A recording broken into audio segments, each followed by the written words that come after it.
জামানায় আল্লাহ তাআলা আমাদেরকে একটা দ্বীনি মাজলিসে বসার তৌফিক দান করলেন। এই জন্য আল্লাহ তাআলার দরবারে শুকরিয়া আদায় করি আলহামদুলিল্লাহ।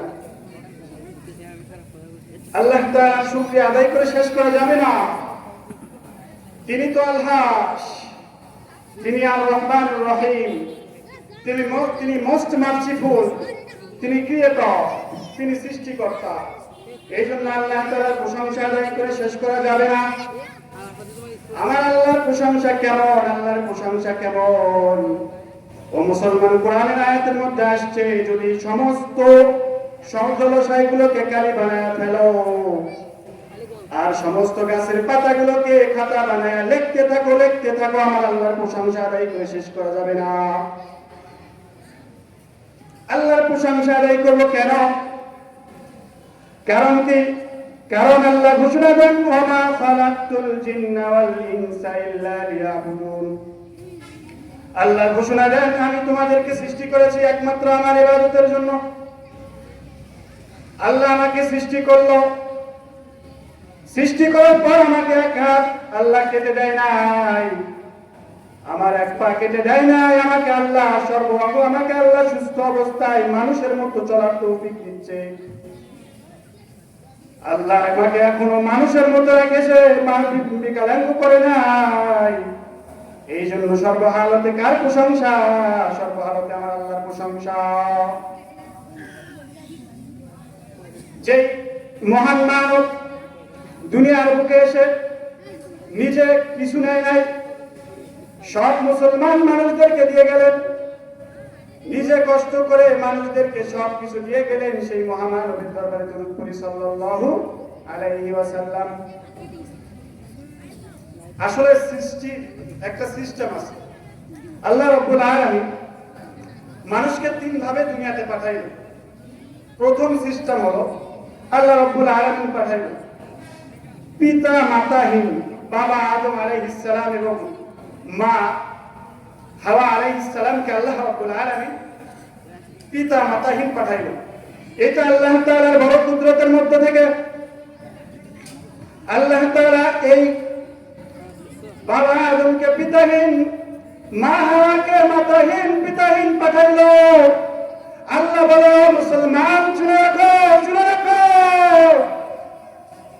আমি যে বাবা আদমকে পিতা মাতাহীন পাঠাইলাম, হাওয়াকে পিতা মাতাহীন পাঠাইলাম, কারণ কি জানো?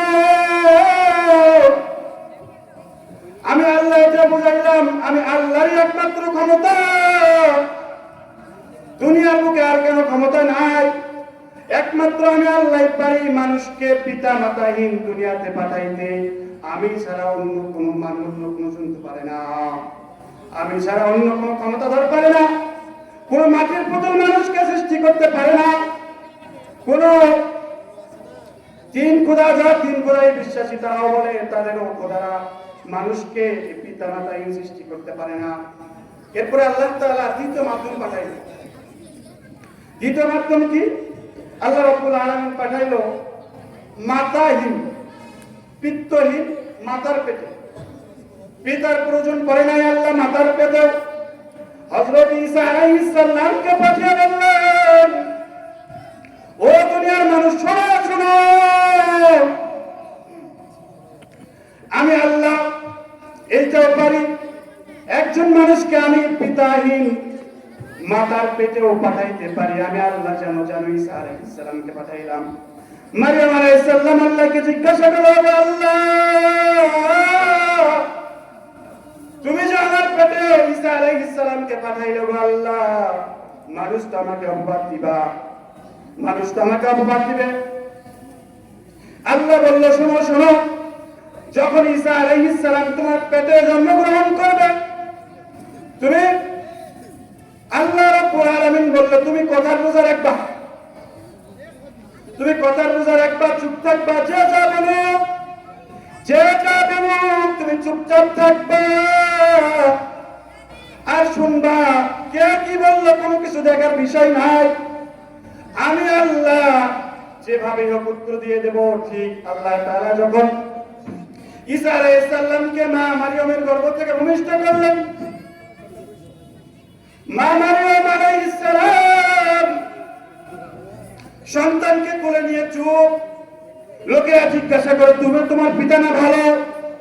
ও মারিয়াম, তোমার মাতাও তো ভালো, তোমার মাতা ভালো, পিতা ভালো, তোমার ভাইয়েরা ভালো, তুমি কেন খারাপ হলো?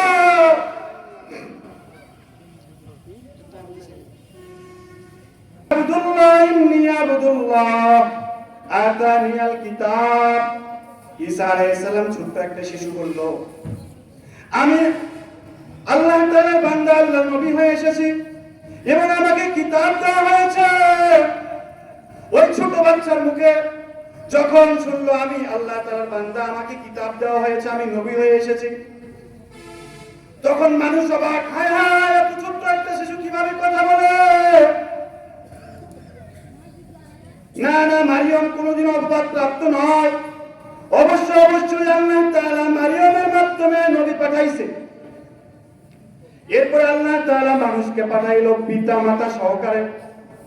পিতাও আছে, মাতাও আছে, উভয়জনের সংমিশ্রণের মাধ্যমে আল্লাহ তাআলা মানুষকে পাঠাইলো। ও মুসলমান, আল্লাহর গোলাম, জানো আল্লাহ তাআলা মানুষকে পিতা মাতার মাধ্যমে পাঠাইয়া কি বলল? আল্লাহ রাব্বুল আলামিন ঘোষণা দিলেন, وَقَضَى رَبُّكَ أَلَّا تَعْبُدُوا। আল্লাহ ঘোষণা দিলেন, আমি আল্লাহ হুকুম দিলাম, আমি আল্লাহ তোমাদেরকে হুকুম দিলাম, ও মুসলমান বান্দা শোনো, ও আমার বান্দারা শোনো, আমি আল্লাহ তোমাদেরকে হুকুম দিলাম, আমার ইবাদত করবা, অন্য কারো ইবাদত করবা না। আমার ইবাদত করবা, অন্য কারো ইবাদত করবা না। আমি আল্লাহর ঘোষণা, আমি আল্লাহ তোমাদেরকে ঘোষণা দিলাম, আমার ইবাদত করবে। এরপরে আল্লাহর ঘোষণা, ইল্লা ইয়াহু ওয়া বিল ওয়ালিদাইনি ইহসানা। শোনো, আমি আল্লাহর ইবাদত কিভাবে করবে আল্লাহ ঘোষণা দিলেন। আল্লাহ ঘোষণা দিলেন, ওয়া বিল ওয়ালিদাইনি ইহসানা, পিতামাতার সঙ্গে ভালো আচরণ করবা। আল্লাহর ঘোষণা কি? পিতামাতার সঙ্গে ভালো আচরণ করবা। এদিকে আল্লাহর রাসূল বললেন, রিদাল রাব্বি রিদাল ওয়ালিদাইন, সাখাতার রাব্বি সাখাতাল ওয়ালিদাইন।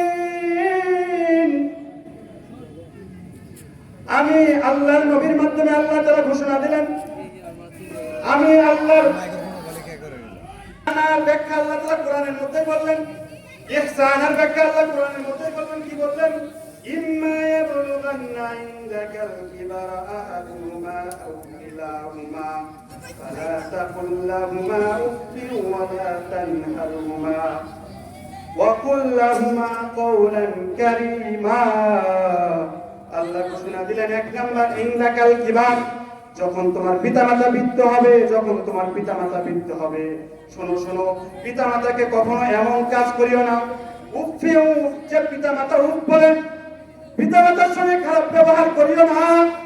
পিতামাতার সঙ্গে খারাপ ব্যবহার করলে আল্লাহ বলেন, খালিদিনা জাহান্নামা ফিহা আবাদা, আল্লাহ বলেন চিরস্থায়ী জাহান্নামে আল্লাহ দিয়ে দেব। দ্বিতীয় বাক্যে আল্লাহ নিজেই বলেন, আল্লাহ বললেন, পিতামাতাকে ঝাড়ি দিও না, পিতামাতাকে ঝাড়ি দিও না। পিতামাতা কষ্ট পেয়ে যদি একবার বন্ধ করে দেয়, তোমার আখিরাতও বরবাদ, দুনিয়াও বরবাদ, তোমার সারা জীবন বরবাদ, সারা জীবন বরবাদ। আল্লাহ রাসূল হাদিসের মধ্যে বললেন, ও মুসলমান শোনো, হাদিসের মধ্যে আল্লাহ রাসূল কি বললেন? শোনো, যে যদি তোমার কোনো